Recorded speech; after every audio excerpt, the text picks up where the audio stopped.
I have come to learn that the word peeps is as controversial a word as the word moist, okay? So if you have issues with peeps, I get it, I'm sorry.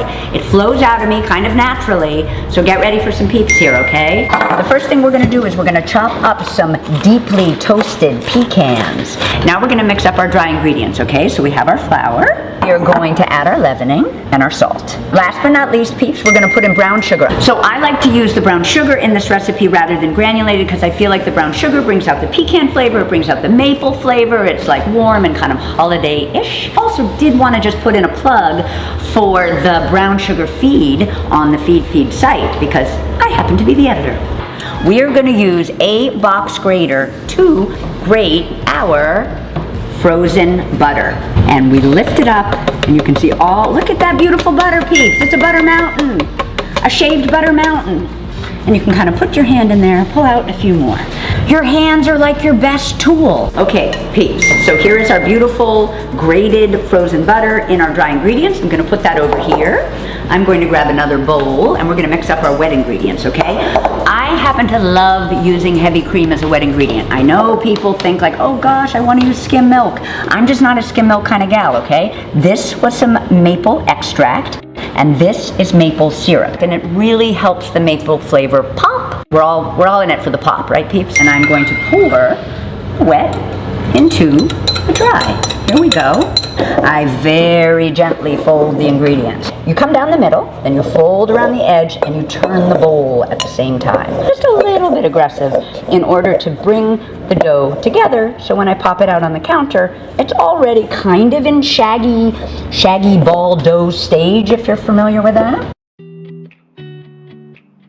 So you can see all these dots of butter, which I think show you that this is going to be an uber flaky scone. Now what we're going to do, peeps, is I am going to add some softened butter to this bowl, a little bit of extract, and a little bit of maple syrup. And the reason that I do this is because we're going to do sort of like a traditional lamination process with this scone, believe it or not. I know that's like rocking your world. You can't believe that we're going to have laminated scones, but we are.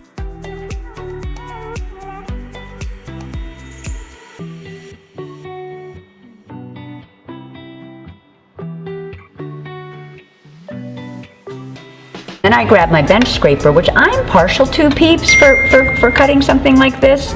I just think it works like a dream. And what I do is I cut it into 4, and then I cut them like this. You can see how tall they are. The pecans are like in these layers throughout the scone. You can sort of kind of see it. Now I am making an egg wash, peeps, and I have to say, I have changed my egg wash recipe. Now I add salt. You know why? The salt breaks down the egg white a little bit better. Look how kind of fluid and nice and combined that is.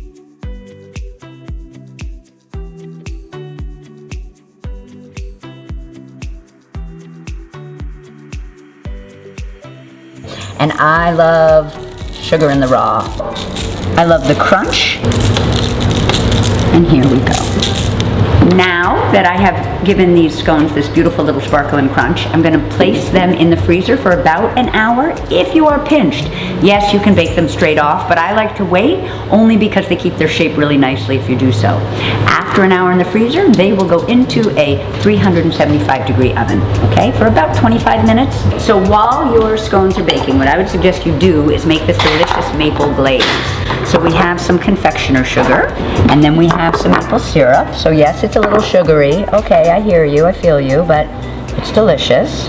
I like to add a little bit of the extract just to help make the flavor pop, okay? And then, because I don't want all the haters to say it's too sweet, salt.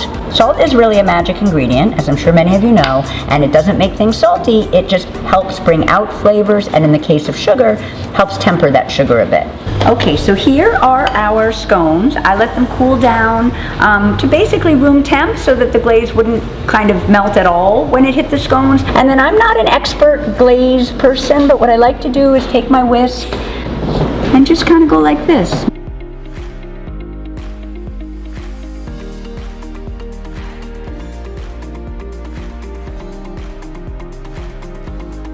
And that's it, peeps. I hope you go home, or maybe you're already home while you're watching this, and make these delicious flaky and layered maple pecan scones. I hope I showed you that they're a little bit more complicated maybe than my pear sour cream sheet cake, but really easy peasy and really delicious.